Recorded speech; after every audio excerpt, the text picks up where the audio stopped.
Right, welcome. We are going to go through the setup, my settings of Breakpoint, and we're going to do this purely from understanding how to interact with the game, not how to, conquer the game. So it's 2024. Breakpoint's been out for about 5 years now. They released the immersive mode, and I think that changed the opinion of a lot of people of the game. I think the game is an excellent combat, game interaction. It really, what Breakpoint does over Wildlands is that it really is much more immersive. You have much more control over the moment to moment, it feels like. And despite the fact that it originally released as like a looter shooter, the immersive experience, which is what I'm going to be talking about exclusively here, is really, really good. So we're going to be doing immersive. Immersive is most like Ghost Recon Wildlands. If we very quickly we'll go over the settings here. Gear level off means you're in immersive. Gear levels on was the looter shooter mode. The difficulty here I've had easy described as journalist mode if they need to hack through the game and just work out what it's like. Normal is rated for beginners, but I like to call it Borderlands mode, where you can stand in the open and just shoot stuff and not have that many consequences to deal with. Advanced here, you can't take a lot of shots before you start to have a high chance of going down. And extreme is you take slightly more damage. So 1 or 2 shots, maybe 3 shots and you're down. With advanced, maybe 3 to 5 shots, you're down. You can see here that there's 2 elements. The damage is deadly and the detection speed is maximized. But I have to say that the AI, until they're engaged, is awful. Once they're engaged, they kick in, but they give you every opportunity to kill them before they react. So I'm just going advanced here because it's a good balance point. It's pretty real, has consequences. It really does want you to be stealth, but it's not as 1 or 2 shot and dead as extreme. The difficulty tactical, I've got that set to veteran there, but let's have a look at the custom settings. The tactical is how you deal with opposition. So the enemy level decides what they bring to the table, and this tactical decides what you bring to the table. It's on a preset here of veteran. I do think the game, and I'm just going to do this on this one here, is I think the game would work better if you only have one weapon, especially if you're going to take a squad member with you, like an AI teammate, which I will do. Bandage quantity, many, some, I'm going to be doing a lot of stealth, so I'm just going to have that as several rather than many. Syringes heal injuries. Now what there is bandages and syringes. There's 2 levels of damage. There is your health bar, and then there's your injuries. You can actually get injured. That means like you can take a shot to the leg, which means you can't walk. You struggle to move, and you've got a syringe. But I'm going to turn off heals injury, so I can use that to heal my health bar, but I still won't recover my injury. And that's a little bit more immersive and feel a bit real. It'll be a challenge, and but in reality, is once you're injured, the risk of injury, I'm going to say rare there. I don't need it to be too much of a pain. Stamina consumption, I'm just going to have that regular. Like when you're running and stuff like that. So the risk of injury is when you get shot, whether it actually wounds you enough that you can't move. That's going to be rare, but it will happen. Stamina consumption is regular. I don't need to over make it difficult to myself. Health regeneration is partial, so it will regenerate the bar, but not the whole of your health. Ammo loss on reload. A lot of people love this, but in reality, soldiers don't throw bullets away. So, they may have a higher level of experience of, and I do. I don't just swap a magazine out in this game. I might do it in Borderlands just to stay on it, but in this game where I'm trying to have some level of reality, I'm not just going to pull a magazine out with 20 bullets left and throw it away, and nor would any soldier in real life, and nor would they throw away a magazine with bullets in it. They wouldn't throw a magazine away anyway. What they would do is they'd restock when they had downtime, and they would keep the bullets that were in the magazine. So I'm going to turn that off, but I won't be just reloading. I will be trying to manage the magazine so that I reload less frequently. Now, this Darkest Night is gorgeous. It is well worth keeping on. Teammate special abilities. Now, this is a bit gimmicky, but it can be quite useful. But I'm going to turn this off on this for this game. I like the teammate I use, which is Fury. She's got this skill that allows her to detect baddies around you. But I'm not going to have that turned on. Sync shot weapon display. So they have a separate sniper rifle, but I have to say I do not like the sync shot in Wildlands. It was improbable, and this is even more improbable.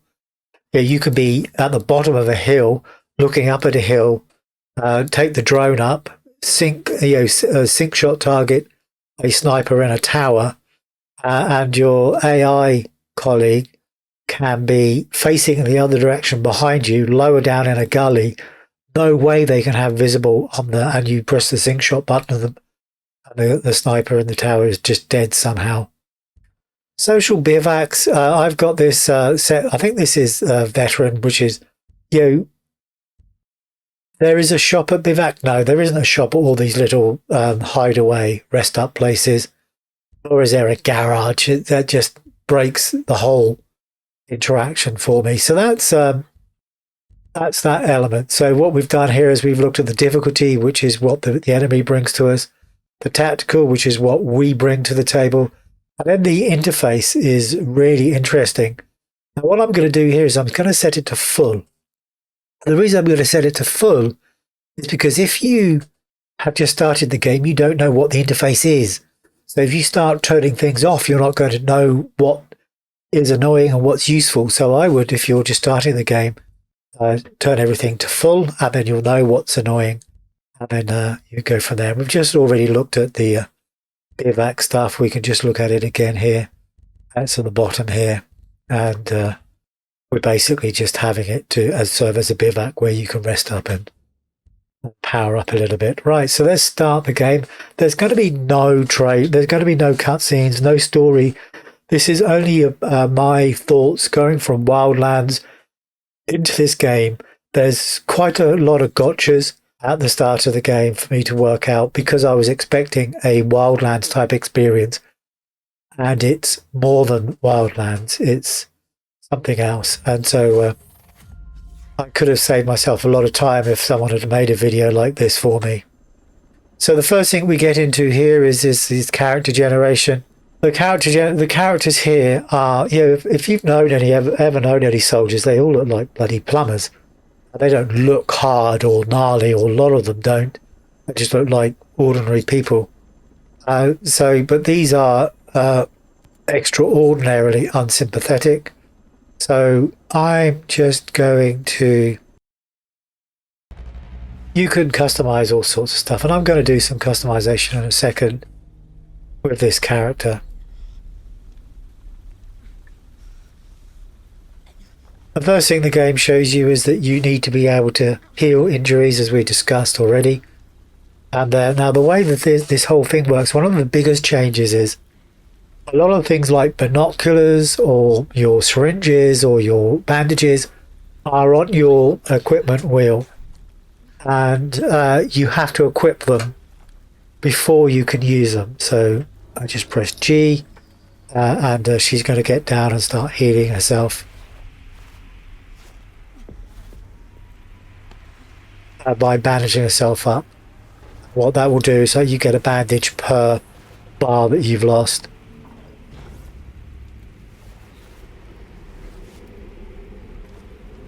Now this is the full HUD on. Very quickly, what we're going to do. So we were in the Ghost Experience parameters. But one thing we need to look at here is the world parameters. I'm just going to go for all these. Very annoying. Help. I'm sure you could turn those off. Okay. So just the classic game experience. Drone presence, Azrael patrols, I would leave these all on. Now, I'm not a big fan of all the drones because it just feels a bit too futuristic, although in more and more in the modern day, drones are playing a part in warfare, or certainly we see that in reports. But if you don't have the drones, then the game is horribly easy because you've got this AI that, as we'll see in a moment, is fairly good in combat, but it gives you every opportunity to kill it before you end up in combat. And the AI is awful until it's engaged. You know, if you were out in a war zone, you wouldn't just be sat there playing on your phone or just looking up at a tree or anything and just not moving and looking around, which is what these AI characters do. So the drones add a level of threat. They're constant and they're about. There's not a lot of them, but you hear them, they're about, and it can get quite scary. The Azrael patrols are another excellent feature. So it's like high-level surveillance. And if you don't hide, and I mean like jump in the mud and cover yourself in mud when these things fly over, you'll get detected, and drones and baddies are deployed to your area, and you'll usually, certainly at the beginning, die quickly and horribly. And then you've got the classic helicopter patrols. Likewise, if you don't do a good job of hiding, they will detect you. Whether they've got infrared, I don't know, but it's not like in Wildlands where you could just sort of crawl into a bush and then not be detected. You'll get detected here. Right, so here we go. So we've healed ourselves. Let's do a moment of setting ourselves up. So, okay, there we go. We're customized as much as we want to be. So let's head over here, and what we're going to do is we're going to look at one of the things I love about this game. It's such a simple thing, but if you walk up to something that you need, it just picks it up for you. You don't have to press a button to pick it up. It's such a relief. Now, immediately on the HUD there, I've got everything enabled. Those black bars, I would get rid of those, so I'd customize that. So here we go. So we've got our first look at baddies here, and I can change all this, and I can go down into prone mode based on the configuration settings. We'll go into the configuration settings and the keyboard settings shortly. There we go. Doink. There we go. The first two baddies are dead. I think I've only got one weapon slot, so I'm going to be able to pick up one weapon slot. I have read lots of reviews online that say the 416 assault rifle is one of the best weapons in the game, and so is the M4A1. So there we go, 30 seconds into the game. I have the best weapon in the game as far as assault rifle is concerned. So this works exactly the same as it did. I'm just going to go to X. Now, because I've got X also assigned to go prone, it's taken me to prone, but it's done what I need it to do. So I'm going to get up, and now I can come with this weapon, and this weapon will tell me now. I will automatically pick up any ammo, which is useful. You see here on the minimap on the bottom right hand side, it's highlighting. Now I'm actually going to I would actually turn those off. I'm going to work out how to do that at some point, but for now, for the purpose of this is fine. So you just walk up to these, and if you can pick them up, you'll take them. There's lots of help initially. I think I would just get rid of these white markers and just have like that glow detail. So we can see we've got a couple of baddies here. There's one right there. So I'm just going to head over. I'm just going to try and put something. So I can run to this tree. I love the way that this game manages cover. See these two guys just walk out? They didn't look or anything, and they're about to pay the price for that.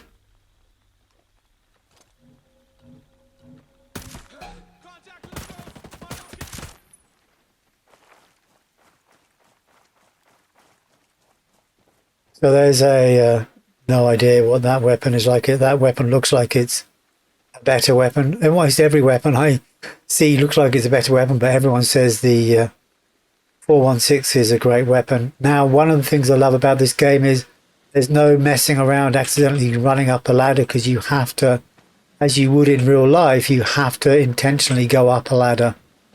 And the cool thing about going up ladders is that you very rarely have to climb down them, because you can just jump.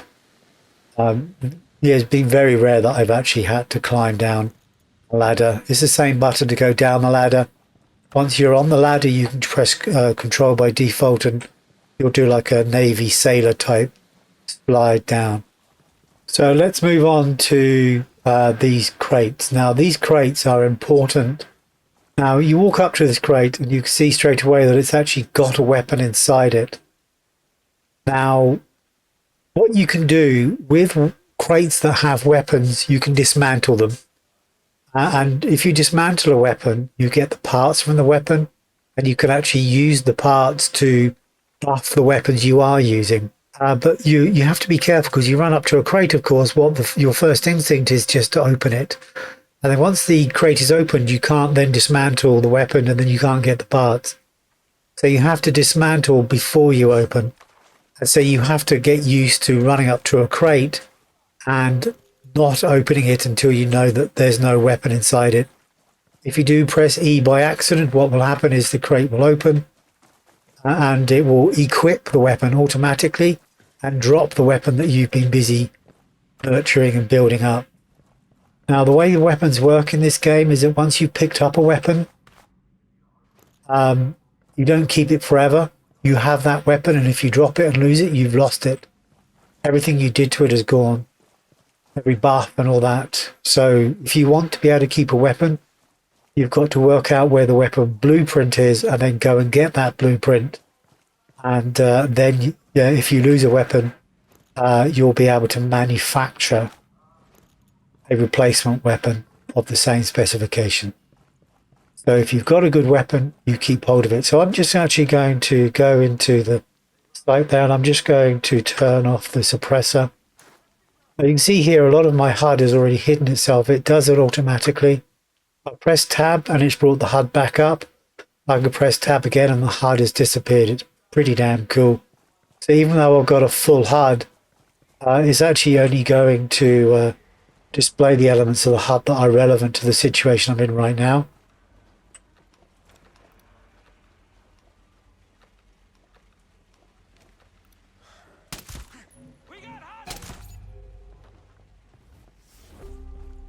So, I was using a silencer there, the guy turned around relatively quickly. So we're coming in on some of the elite units in the game. These wolves, they do more damage than all the others.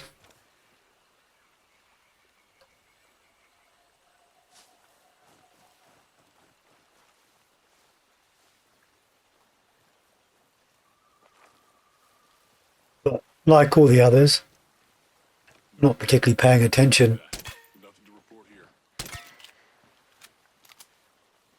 And considering this is a starter level in advanced mode, it's horribly easy.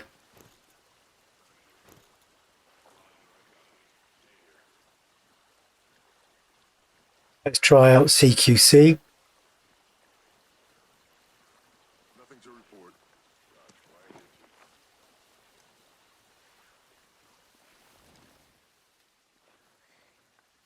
No periphery vision.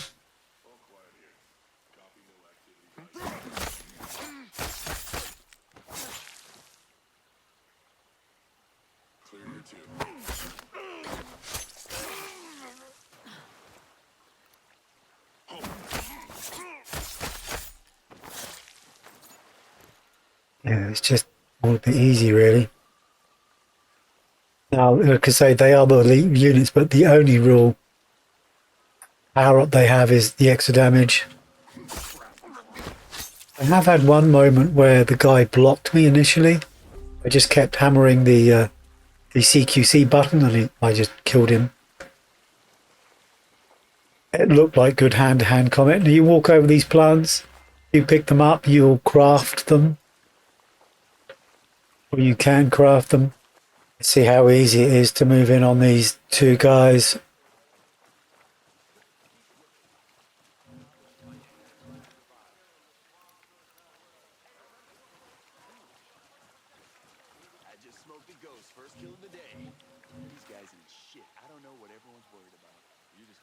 God would kill them all. Last thing you want on this island is a pissed off ghost.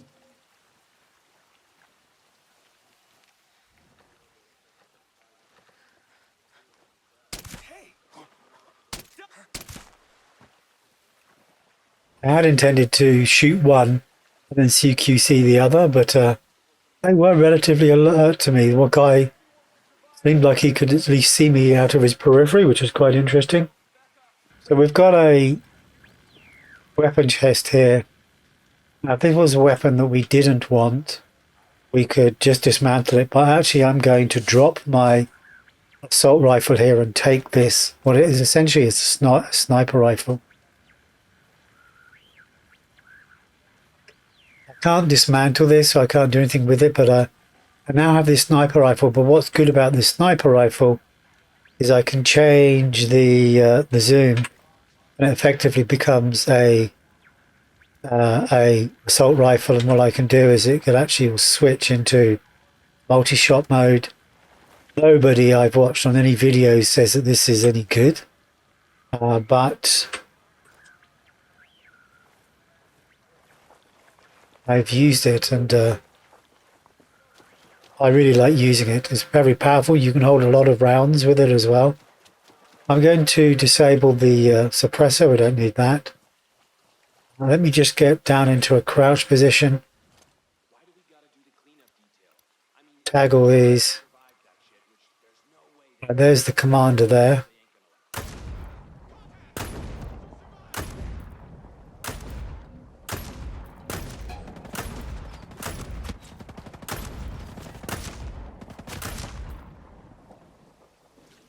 Oh, that was an excessive amount of bullets. Right, so what we're going to do now is we're going to put it into close quarters mode, single shot. We've got these two guys here. Let me see if I can come round on them. Someone told me they test something new out here. Yeah, something really big and really secret. We got it. Come up to this. There is no weapon in here. I can see that because it hasn't told me. So, got some credits. There's another question mark here. I happen to know that there is a hidden underground tunnel. And what we've got here is we've got some intel. There is intel everywhere. And it's a grind element of the game, but it's a grind element that works quite well. Anything you're going to find in this game is given to you for intel. Place locations, bivouac locations, blueprint. That the blueprint exists, that where it is, and where to find it. If there are multiples of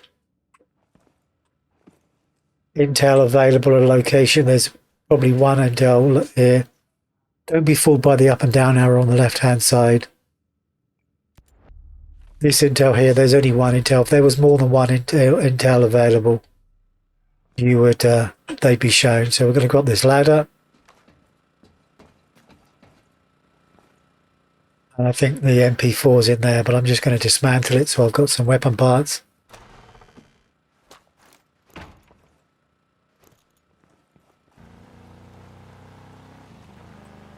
So it looks like there's some baddies up ahead, so we'll just pull over here. Is that 4? Looks like it.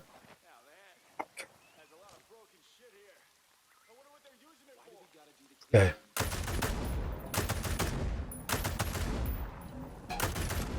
Whoa. That's deadly, eh? And let's jump inside Erewhon. I won't show you how to get there. You'll work that out yourself. But let's save the game and get some skill points.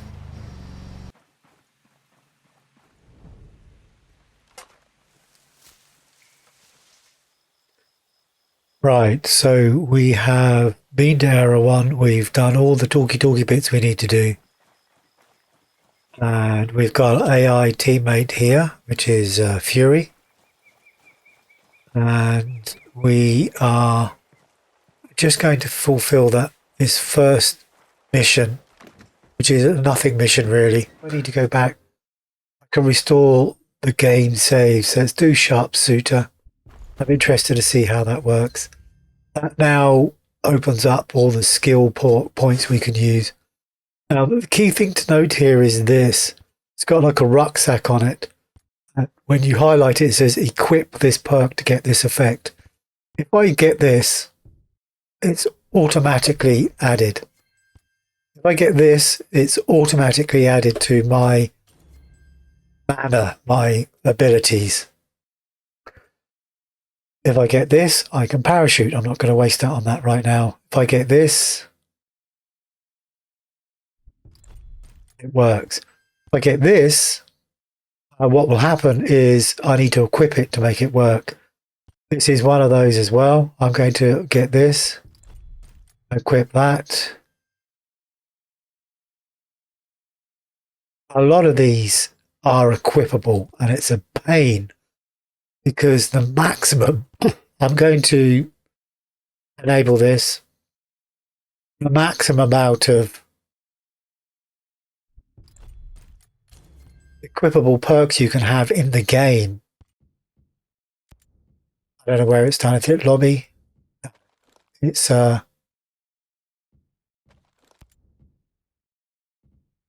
here, loadout. The maximum amount you can have is 3, but there's all these skills that you can buy, and you can only equip one at a time. And I guess they want you to. I haven't got anything else that can be equipped, but I've got super powered pistol at the moment, which I think will be useful. They're returning to normal. We're good. Caps lock. Good. That's what I wanted it to do. I can do that, but what I've done, I think if I go forward, she's allowed to open fire on whoever she likes. If I do this and go back, she rallies on me. Move into your position. And if I do this, she'll go to where I want. Move to that position. We're moving there now. So where she is, I've no idea. She's taking on baddies. Goggles on.